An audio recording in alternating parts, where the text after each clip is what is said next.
அல்ஹம்துலில்லா வஸ்ஸலாத்து வஸ்ஸலாமு அலா ரசூலில்லா அம்மாபாத். இன்றைய சிறப்பான ஒரு மாலை பொழுதில் மாணவர்களுக்கான சிறுவர்களுக்கான அல் குர்ஆனிலிருந்து ஒரு சிறிய வரலாற்றை ஒன்றை கூறுவதற்காக இந்த காணொலியை உங்களுக்காக பதிவிடுகின்றோம். நபி மூசா அலைஹிஸ்ஸலாம் அவர்களை அனைவரும் அறிந்திருக்கின்றோம். இந்த நபி மூசா அலைஹிஸ்ஸலாம் அவர்கள் தன்னை விட ஒரு அறிவில் சிறந்த ஒரு மனிதரை சந்திப்பதற்காக தன்னுடைய அடிமையோடு 2 கடல்கள் சந்திக்கக்கூடிய ஒரு இடத்திற்கு செல்லுகிறார்கள். அங்கே செல்லுகின்ற போது தன்னுடைய அடிமையிடத்திலே தனக்கான ஒரு காலை உணவை எடுத்துக்கொள்ளுமாறும் அந்த இடம் வந்தவுடனே தனக்கு ஞாபகப்படுத்துமாறும் அங்கே சொல்லுகிறார்கள்.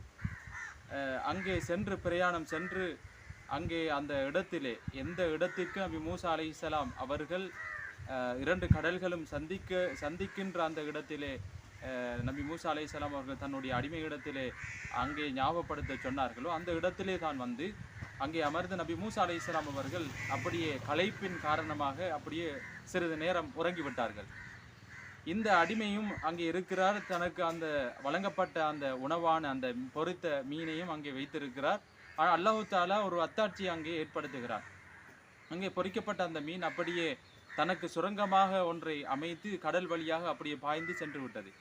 அதன் பின்பு நபி மூசா அலைஹிஸ்ஸலாம் அவர்களிடத்திலே சொல்வதற்காக வேண்டி அவர் நினைக்கிறார், ஆனால் மறந்து விடுகிறார். மூசா அலைஹிஸ்ஸலாம் அவர்கள் அவன் தன்னுடைய அடிமையும் நடந்து செல்கிறார்கள். கொஞ்சம் தூரம் போன பிறகு நபி மூசா அலைஹிஸ்ஸலாம் அவர்கள் தனக்கு களைப்பாக இருக்கிறது, நாம் மிகவும் பசியாக இருக்கிறோம், ஆகவே நாம் இருவரும் சாப்பிட்டு கொள்ளும், உணவை எடுங்கள் என்று சொன்னபோதுதான் அந்த அடிமையாளருக்கு ஞாபகம் வந்தது, தான் மறந்து விட்டதாக. அந்த நேரத்திலே தான் அது சொல்லுகிறார், இந்த மீன் எந்த இடத்தில் நாங்கள் தங்கினோமோ அந்த இடத்தில் அந்த மீன் அப்படியே பாய்ந்து மறைந்து விட்டது அப்படி என்று சொல்லுகிறார். அதுக்கு நபி மூசா அலைஹிஸ்ஸலாம் அவர்கள் சொல்லுகிறார்கள், நாம் எந்த இடத்தை நோக்கி வர வேண்டுமோ அந்த இடம்தான் நாம் சந்திக்க வேண்டிய இடம்தான் அது என்று கூறிய போது அந்த இடத்துக்கு மீண்டும் செல்லுகிறார்கள். சென்ற போது அல்லாஹு தஆலா ஞானம் வழங்கப்பட்ட அறிவு வழங்கப்பட்ட ஒரு மனிதர் அங்கே இருக்கிறார். அந்த மனிதரிடத்திலே சென்று நபி மூசா அலைஹிஸ்ஸலாம் அவர்கள் அவரிடத்திலே சொல்லுகிறார்கள், சில கல்வியை கற்றுக்கொள்வதற்காக உங்களை நான் பின்தொடர்ந்து வரட்டுமா அப்படின்னு சொல்லி கேட்கிறார். அதுக்கு அந்த நல்ல மனிதர் சொல்லுகிறார், நீங்கள் என்னை பின்துயர்ந்து வருவதற்கு மிகவும் நீங்கள் சக்தி பெற மாட்டீர்கள், பொறுமையாக இருந்து கொள்ள மாட்டீர்கள் என்று சொல்கிறார். அதுக்கு நபி மூசா அலைஹிஸ்ஸலாம் அவர்கள் சொல்லுகிறார்கள், அல்லாஹ் நாடினால் நான் பொறுமையாளர்களாக நான் இருப்பேன், அந்த விஷயத்தில் நான் அவசரப்பட மாட்டேன் என்று சொல்கிறார். அப்படி சொல்லியதன் பின்பு அப்படி இருவருமாக நடந்து செல்கிறார்கள். ஒரு கப்பலின் மீது ஏறுகின்ற அளவுக்கு கப்பலிலே சென்று ஏறி பார்த்து கொண்டு அப்படியே செல்கிறார்கள். ஒரு கப்பலிலே அந்த மனிதர் ஓட்டையை போடுகிறார். நபி மூசா அலைஹிஸ்ஸலாம் அவர்கள் ஆச்சரியப்பட்டு சொல்லுகிறார்கள், ஏன் ஓட்டையை போட்டது, இது அநியாயம் அல்லவா அப்படின்னு சொன்னபோது அந்த மனிதர் ஞாபகப்படுத்துகிறார், நீங்கள் பொறுமையாக இருப்பதற்கு சக்தி பெற மாட்டீர்கள் என்று நான் கூறவில்லையா அப்படின்னு சொன்னதுக்கு நபி மூசா அலைஹிஸ்ஸலாம் சொல்லுகிறார்கள், இதுக்கு பின்னால நான் பொறுமையாக இருப்பேன் அப்படின்னு சொல்றார். திரும்ப என்ன செய்யறாங்கன்னா அந்த கப்பல்ல இருந்து அப்படியே இறங்கிட்டு போறாங்க. இடையிலே போகின்ற போது ஒரு சிறுவன் வருகிறான். அந்த சிறுவனை அப்படியே கொலை செய்து விடுகிறார்.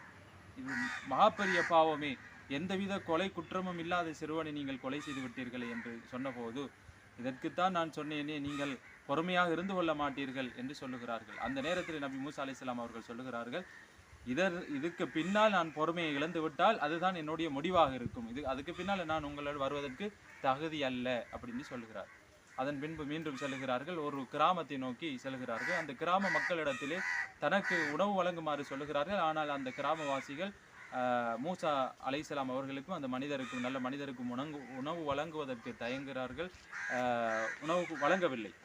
அதன் பின்பு அந்த ஊரில் இருக்கக்கூடிய ஒரு பழமை வாய்ந்த ஒரு சுவர் ஒன்று இருக்கிறது. அந்த சுவர் அந்த கிராமத்தின் பக்கம் விழுவதற்காக இருக்கிறது. அந்த மனிதர் என்ன செய்கிறார், அப்படியே அந்த சுவரை அப்படியே நிப்பாட்டி விழாமல் அப்படியே செய்து விடுகிறார். அந்த நேரத்தில் நபி மூசா அலைஹிஸ்ஸலாம் அவர்கள் சொல்லுகிறார்கள், நீங்கள் தான் அந்த சுவரை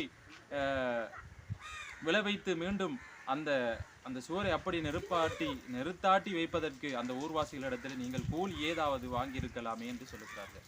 அந்த நேரத்திலே அந்த மனிதர் சொல்கிறார், இதற்கு பின்னால் நீங்கள் என்னோடு வருவதற்கு, என்னை பின்தொடர்ந்து வருவதற்கு சக்தி பெற மாட்டீர்கள், ஆகவே நீங்கள் நான் எந்த விடயத்திலே பொறுமையாக இருக்குமாறு சொன்னேனோ அந்த விடயத்தை உங்களுக்காக நான் சொல்லித்தரப்போகிறேன் என்று சொல்லி, முதலாவதாக நான் ஏன் அந்த கப்பலிற்கு ஓட்டை போட்டேன் தெரியுமா, அந்த கப்பல் அடுத்த கரையின் பக்கம் அந்த ஏழைகளுக்கு சொந்தமான அந்த கப்பலிலே அந்த ஏழைகள் பிரயாணம் செய்கின்ற போது அந்த மாற்று இடத்தில் இருக்கக்கூடிய அந்த அரசன் பார்த்து நல்ல கப்பல்களை அவன் பறித்து கொள்வான். ஆகவே ஏழைகள் அந்த ஓட்டை போட்டதன் காரணமாக அந்த அரசன் அந்த கப்பலை எடுக்க மாட்டான். அதனால் தான் நான் இவ்வாறு செய்தேன் என்று சொல்கிறார்.